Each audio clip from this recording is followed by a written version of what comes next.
How to change your username on TikTok. So if you want to change your username on TikTok, then first of all open up your TikTok application and then go to your profile, which is on the bottom right.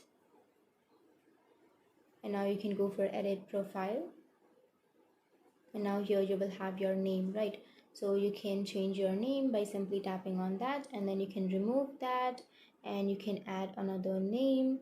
And now you can simply tap on save, which is on the upper right, and tap on confirm.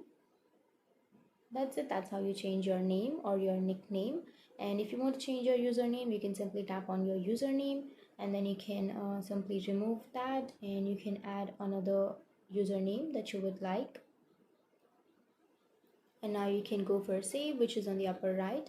So before proceeding, let me tell you one thing, that username can be changed once every 30 days. So if you have recently changed your username, then you can't change your username. So you can simply tap on save, which is on the upper right, and tap on set username.